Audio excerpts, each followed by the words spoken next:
आज मैं आपको 3 कहानियां सुनाता हूँ। पहली कहानी ये है कि अभी चंद दिन पहले पाकिस्तान से लाहौर से एक बंदे ने मुझसे कंसल्टेशन सेशन बुक किया। वो एक फार्मास्यूटिकल कंपनी में एज ए ब्रांड मैनेजर काम कर रहा था और उसने दुबई के ऑप्शन को एक्सप्लोर करना था। हमारी कॉल स्टार्ट हुई।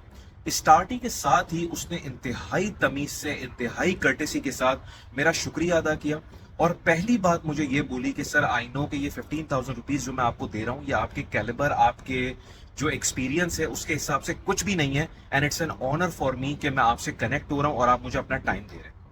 और उसके बाद बहुत ही प्रोफेशनल तरीके से उसने अपना इंट्रोडक्शन दिया, अपने आप को जो है ना प्रेजेंट किया। और उसके बाद उसके सारे क्वेश्चंस जो उसने अपने पास लिखे हुए थे, जो मुझे उसने पूछने थे मुझसे, वो एक एक करके उसने मुझसे पूछे। मैं अभी तक 450 से ज्यादा 1-to-1 कंसल्टेशन सेशन दे चुका हूँ और पूरी दुनिया से लोगों को दे चुका हूँ। पाकिस्तान से तो बहुत ज्यादा लोग लेते हैं, उसके अलावा कनाडा से, ऑस्ट्रेलिया से, यूके, यूएसए, इंडिया से बहुत ज्यादा लोगों ने लिया है।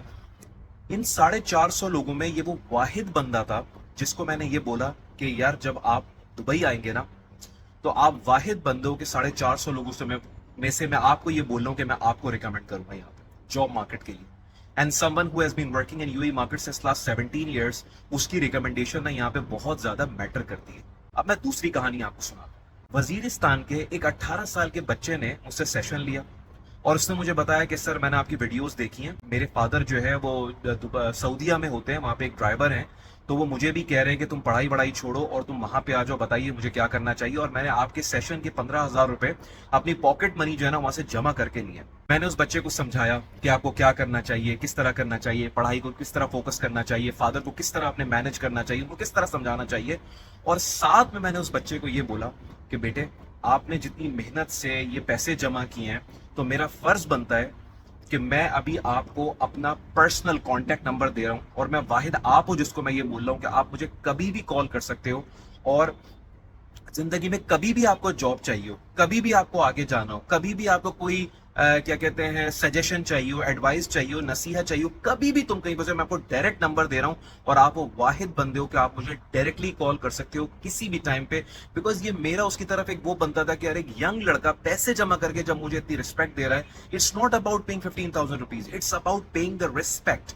तो मैंने वो वाहिद बच्चा था जिसको मैंने अपना पर्सनल कांटेक्ट नंबर देने के साथ ये बोला कि बेटा आप मुझे कभी भी कॉल कर सकते हो और आप फिक्र ना करो, ये एजुकेशन पाथ है, आप इस तरफ जाओ, जब आपको जॉब चाहिए हो आप मुझे बताना, मैं आपको जॉब लेके दूंगा। तीसरी कहानी ये है कि ये इसी तरह 1-1.5 महीने पहले की बात है कि कराची से खातून ने मुझे अप्रोच किया और उन्होंने मुझे बताया कि नबील भाई मेरी सेपरेशन हो चुकी है, मेरा एक बच्चा है, मैं कुछ ऑनलाइन टीचिंग वगैरह करके 40-45 हज़ार रुपए कमाती हूँ और मैं सोच रही हूँ कि मैं दुबई आ जाऊँ ताकि अपना करियर स्टार्ट कर सकूं, अपनी लाइफ को आगे लेके चल सकूं। और साथ साथ उन्होंने मुझे ये भी बताया कि उनके पास कुछ रकम है जो बैंक में डिपॉजिट हुई भी है, जो उनको परमानेंट पेमेंट उनको मिलती है उससे। ये तमाम सिचुएशन देखने के बाद उनको मैंने बताया कि आपके लिए तो दुबई आने का ऑप्शन बहुत सिंपल है, क्योंकि जिन लोगों के पास भी 10 से 15 लाख रुपए के फाइनेंशियल्स है, 15-20 लाख रुपए के, उनके लिए तो ऑप्शन बहुत ही सिंपल है। और फिर मैंने उन्हें प्रॉपर्ली गाइड किया कि आपको किस तरह करना चाहिए, क्या करना चाहिए। और मैंने आपको ये बताया कि अगर आपके पास 30-40 लाख रुपए अभी पड़े हुए हैं तो ये तो फिर आपको कोई मसला ही नहीं है। फिर मैंने उनको स्टेप बाय स्टेप बताया कि आपको क्या करना चाहिए। मुझे सोशल मीडिया के ऊपर अभी तकरीबन 4 लाख से ज्यादा लोग फॉलो करते हैं। मुझे बहुत सारे लोग अप्रोच करते थे कि सर आप हमें अपना टाइम दें, भले आप कुछ पैसे चार्ज कर लें लेकिन हमें अपना टाइम दो। और उन लोगों के लिए मैंने एक वेबसाइट बना दी nabilasim.org कि यार मेरे सेशन की सारी डिटेल है, आप वहां से मुझे बुक कर सकते हैं। और अगर मेरा प्रोफाइल देखना है लिंक्डइन पे जाके मेरे बारे में देख लें कि मेरा क्या कैलिबर है, मैं आपके लिए क्या वैल्यू क्रिएट कर सकता हूँ। उसके बावजूद भी हमारी पूरी पॉपुलेशन का 99.99% ना आज भी एक मैसेज, सर मेरी ये क्वालिफिकेशन है, मेरी मदद कर दें, सर मेरी जो है जॉब में हेल्प कर दें, सर ये कर दें, सर वो कर दें, इस तरह के मतलब मैसेज डेली बेसिस के ऊपर कोई 500 से ज्यादा मैसेजेस आता है। ये 3 लोगों की मैंने एग्जांपल दी है।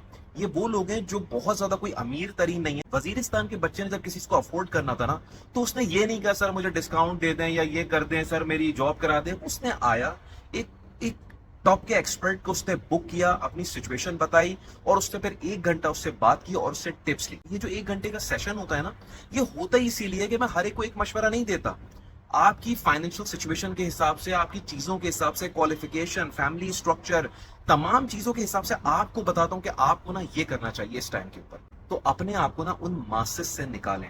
ये मत समझें कि अगर आपने किसी बंदे से आपको एक मैसेज कर दिया और वो आपको मैसेजेस के ऊपर ही पूरी आपको 1 घंटे की के लिए आपको समझाना शुरू कर देगा और मैसेजेस के ऊपर टाइप करके आपको बताना शुरू करेगा, जो इतनी लंबी स्टोरी है, जो समझने की चीज़ है कि दुबई में इतनी अपॉर्च्युनिटीज़ हैं, इतनी ज़बरदस्त मार्केट है, but there is a way to make it happen. So don't be like masses. हमेशा अपने आप को डिफरेंशिएट करें। अगर आपको कोई बंदा लगता है कि यार ये बंदा काबिल बंदा लग रहा है, हाईली इंटेलेक्चुअल बंदा लग रहा है, हमारे लिए कोई वैल्यू क्रिएट कर सकता है, उसको अप्रोच करने में, उसकी फीस देने में कोई मसला नहीं है। सो ये 3 कहानियां अपने जहन में रखिएगा कि किस तरह एक नॉर्मल लोग जो अफोर्ड भी नहीं कर पाते चीजों को, किस तरह से अपना दिमाग लगा के कुछ जिंदगी में आगे बढ़ जाते हैं।